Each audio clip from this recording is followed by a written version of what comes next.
فندق على هضبه عاليه يديك احساس ان انت مش في مصر بشكل او باخر. احنا النهارده في فندق للناس اللي بيحب الهدوء، الناس اللي بتحب الاستجمام، الناس اللي بتحب المساحات الخضراء بشكل عام، لان الفندق ده تقريبا كله شجر ونخل وزرع وجناين. احنا النهارده في فندق سرينتي ماكادي بيتش.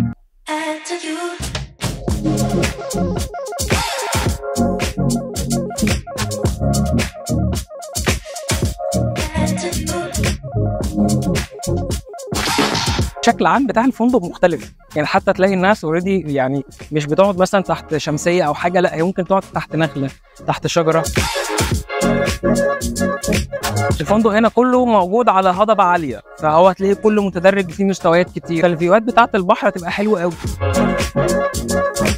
الفندق هنا عباره عن 5 حمامات سباحه، منهم 2 سولتد يعني موجودين، او الميه اللي فيهم هي عباره عن ميه البحر، و3 موجودين بميه عاديه.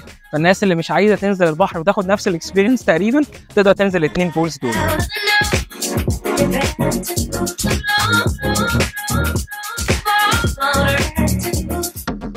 نظام البحر هنا هو فيه صخور، فهو مناسب اكتر للناس اللي بتعرف تعوم، مناسب للناس اللي بتحب تعمل سنوركلينج في شعاب مرجانيه لطيفه في المنطقه.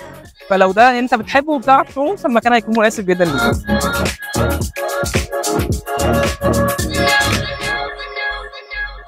كمان انت لو ما بتعرفش تعوم وعايز تأجر لايف جاكيت او ماسك، في سنتر جنب الشط على طول تقدر تأجره منه تستخدم، وبعد كده تبقى ترجعه له تاني.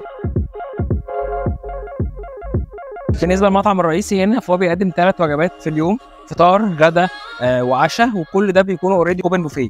يوميا بيكون في سيم مختلف للغدا وللعشاء، بمعنى ان كل يوم بيكون في اوريدي اصناف مختلفه للتقديم عن اليوم اللي قبله.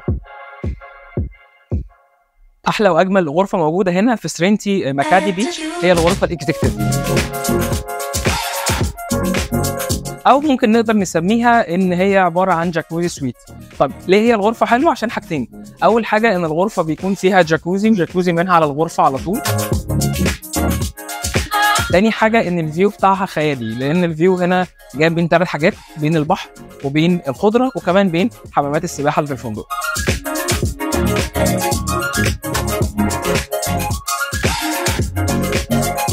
احلى حاجه بالنسبه لي في سرينتي ماكادي بيتش ان هو بيدي لك اكسس على سرينتي فان سيتي. هو الاكسس كده كده برسوم، بس رسوم بسيطه ممكن تضيفها على رحلتك وتقضي يوم كامل في مدينه كلها ملاهي ولعب واكوا بارك.